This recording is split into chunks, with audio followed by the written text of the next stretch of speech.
Alright, so I took the head off. It's now 6 p.m.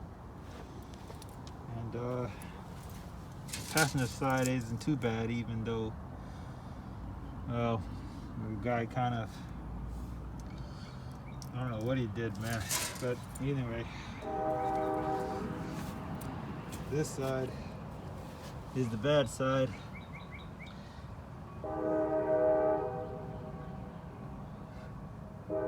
It's got it all, freaking had water all in here. So when you try to turn the crank, this one right here doesn't really come up and it gets locked. So this probably got a broken rod or something. Something was broken on that one there. So what's that? Number 4? No. Maybe the other side is 4. 1, 3, 5, 7. Or the other side 1, 3, 5, 7. Might be 4. I don't even know. I have to look it up.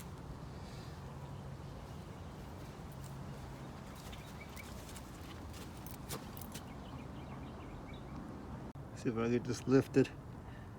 Okay, this side is the good one, or the better one, I should say. The other one, that thing, I mean, it'll be all right. It's gonna have to go to the machine shop. I'm not even gonna try to lift that. That thing is heavy. It's gonna have to go to the machine shop, of course, get cleaned up.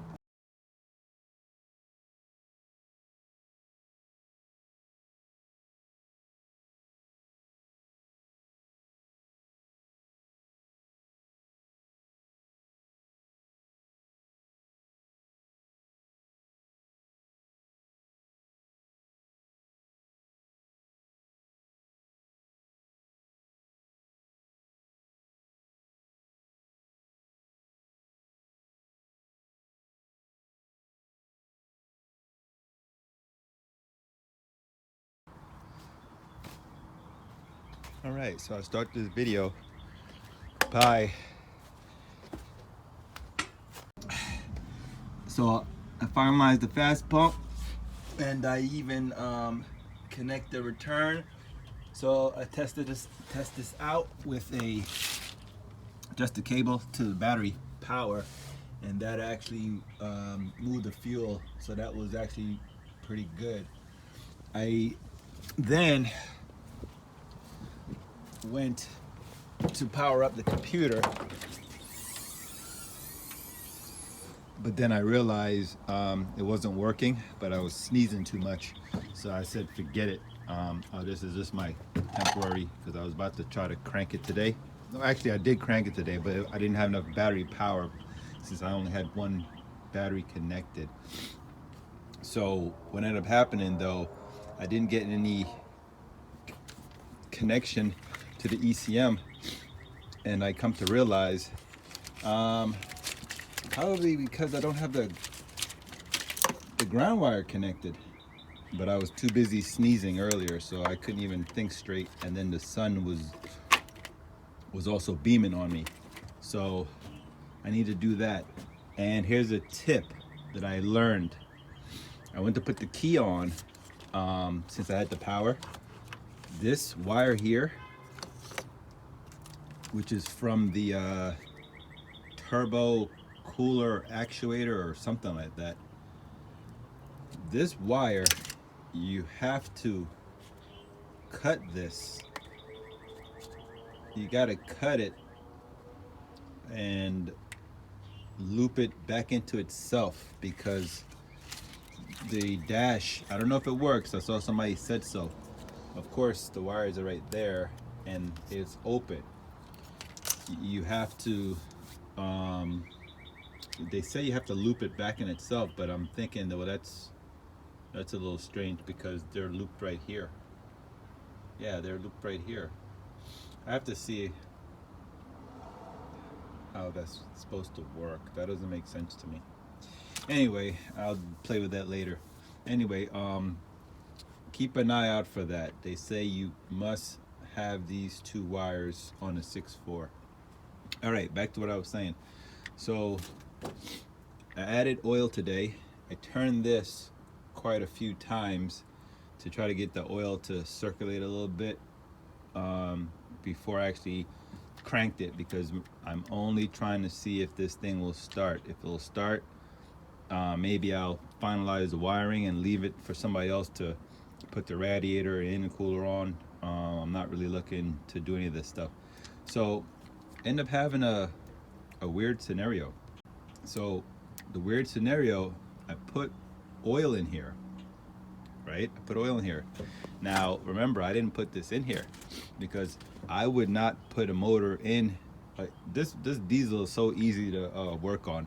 I wouldn't put this motor in here without testing that it runs, like I did with my my flatbed with the common rail. You can just run it 3 wires, crank it up, and it'll start. You give it fuel, you know. So I don't know why you would put it in here without testing the thing first. So what ended up happening though, what I'm coming to is so I put oil in here, and if you remember when I first did the first walk around, I was talking about an oil problem.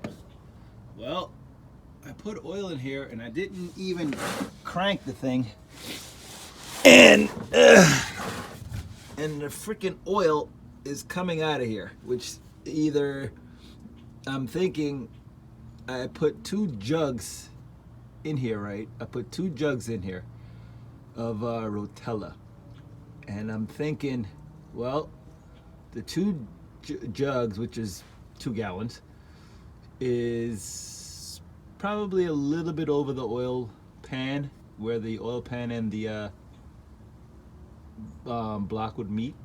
So I'm wondering, I'm like, okay, either the seal, I'm thinking it gotta be the seal, or they didn't have any proper sealant on this oil pan when they put it on. So yeah, it really gave me a pain here, and I'm not pulling this motor. If I pull this motor out, I'm gonna strip this thing and sell it. I'm not, you know, well, I don't know, I'm being over dramatic, but it's a real pain in the ass. I really do not feel like pulling this motor. So again, there's the oil which is dripping here.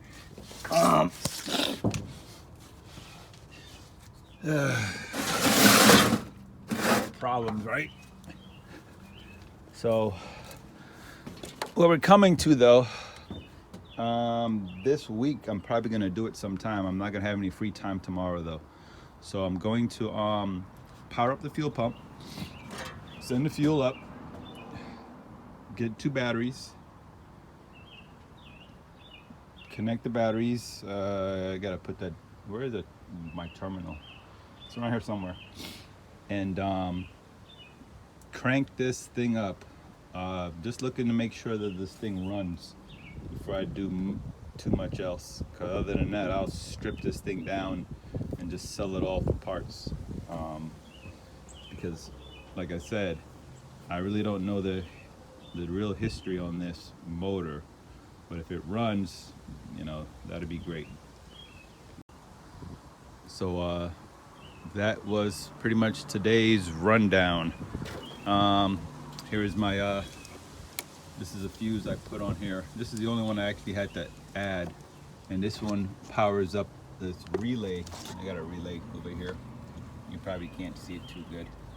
Where is it at? It's right there.